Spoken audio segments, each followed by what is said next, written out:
It's just like jail. You're like, what? So you kind of feel patriotic. And then I'm looking at my host nations and I'm trying to find, or looking at the world and trying to find somewhere I can feel home again, because I felt home here until this happened to me. We can go deeper down the rabbit hole as to whether America actually did this to me by proxy. That's another question. But you're looking at things, and I see countries like Russia, or I see countries where people can be proud of their leadership and proud of their nation. And I'm truly jealous. I'm heartbroken when I see young Russian men who believe in Putin and believe in Russia and believe in the country. That must be such a beautiful feeling. I can't be patriotic like I want to be because our leadership is garbage. They're throwing the country down the drain. They're doing it on purpose. And you have to look at who you can't criticize, because I don't truly believe freedom of speech exists anywhere. There's this idea that America has freedom of speech. That's a lie. Nowhere in the world has freedom of speech. There's always a class of people you cannot criticize. You can't go to Russia and criticize Putin.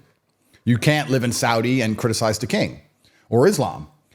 In America, you can't criticize trans, George Floyd, all this other garbage. And I'm like, well, if every single country on earth is going to have these taboo subjects, at least if you're not criticizing the leader who you believe has a national interest in improving the country, that's okay. You may not agree with everything your leader does, but if you know he's trying to help the country, you can be like, okay.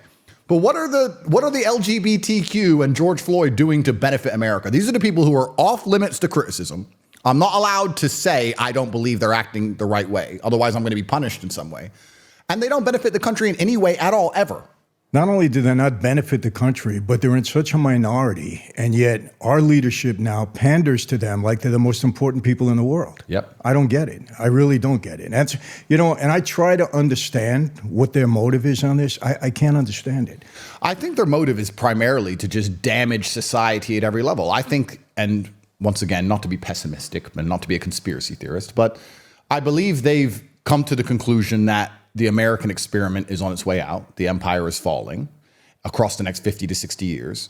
They want to enrich themselves as much as possible, like a typical crypto pump and dump or stock Ponzi scheme.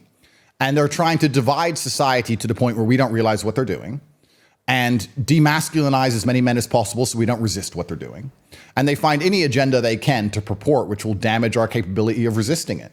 So they're going to come along and do all this garbage.